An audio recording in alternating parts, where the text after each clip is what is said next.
السلام عليكم ورحمة الله تعالى وبركاته. مرحبا بكم عندي ان شاء الله مطبخ ام ناصر. غنقدم لكم اليوم طاجين ديال الحوت الفرخ اللي كيجي لذيذ ونتمنى ان شاء الله تجربوه. عندي هنا على بركة الله كيلو ديال الفرخ، نص حامضة معسرة، نص حامضة غنحتاجو للتزيين، 6 دروس ديال الثومة محكوكين، معلقة ديال الكمون، معلقة الملحة، معلقة فلفل احمر حلو او التحميرة، راس معلقة السودانية والكركم والملون الغذائي.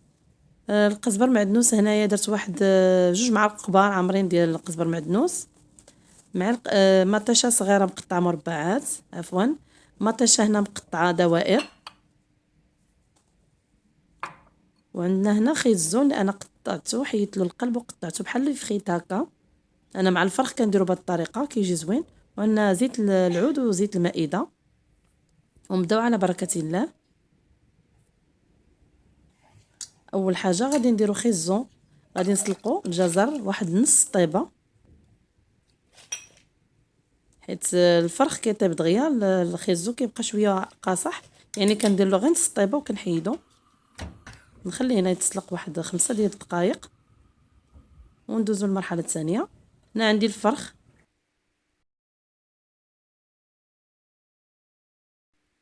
غنضيف على نص حامضه والملحه بطبيعه الحال.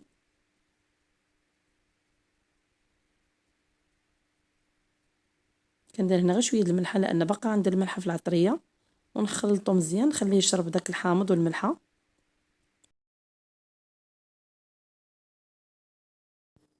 المرحله الثالثه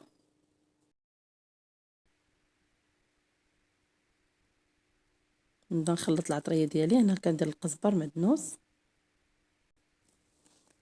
كنضيف الكمون، ونضيف هنا الثومه، نضيف الفلفل الاحمر يعني التحميره كي كنقولوا حنايا التحميره.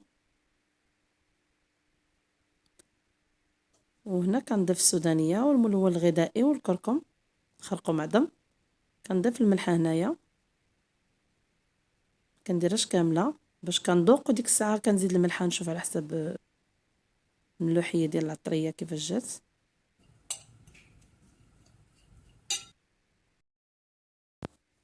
وكنضيف هنا زيت المائده،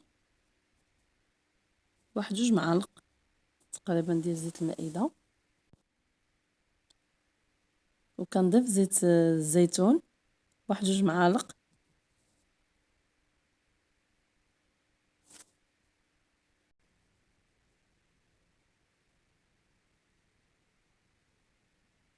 كنضيف هنا واحد 4 كاس ديال الماء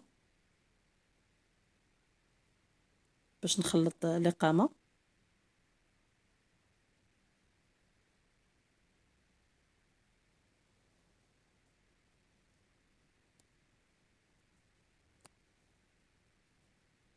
ضفت هنا زدت واحد شويه ديال الماء، نتوما كيفاش شفتوا باش تعرفوا حتى القياس ديالها كيفاش كتجي هانتوما.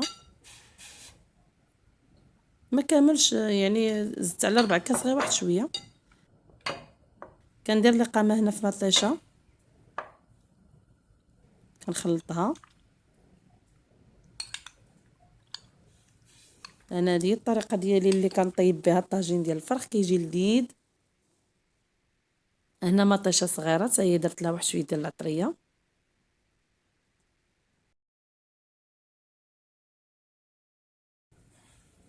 هنا الحوت غنديرو في الاقامه،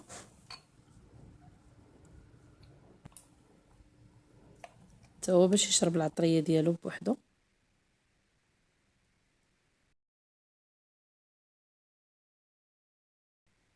صافي ما كنعاودش نحتاج لهداك الزائد ديال الحامض والملحه. صافي كنحيدو لان صافي هو شرب الملحه والحامض. صافي كنحيدو. ناخذ هنا خيزو اللي تسلق نص سلقه، نتوما شفتوا كي باقي يعني ماشي طايب غير نسلقه. كنصفيه من الماء. كندير هنا واحد معلقه ديال زيت البلديه، زيت العود، واحد معلقه ما كاملاش ديال زيت المائده.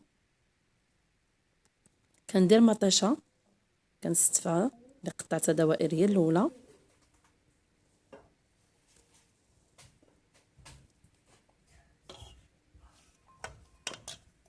كناخذ هنا الجزر ديالي اللي سلقته نص سلقه،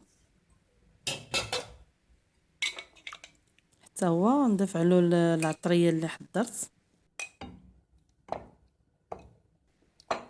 نخلطهم مزيان حتى يندمجوا العناصر، وناخذ شويه من الخيزو حتى هو ونفرشو حتى هو فوق مطيشه،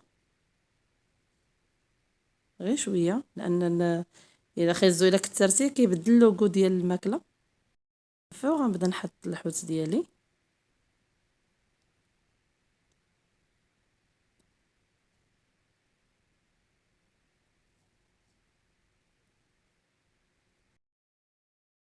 كنضيف هنا ديك مطيشه صغيره، ها نتوما علاش درت مطيشه صغيره، وكنضيف عليها خيزو من الفوق، كندير عليه ديك العطريه اللي بقات.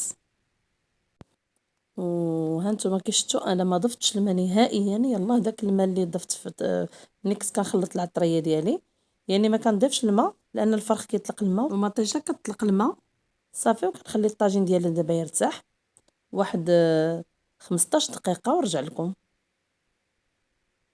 دابا دازت 15 دقيقه، دابا غنضيف فلفله حاره وغنضيف الحامض، ومن بعد كنخلي الطاجين ديالي يرتاح واحد 45 دقيقه ونرجع لكم نوريكم الشكل النهائي ديالو كيفاش كيجي.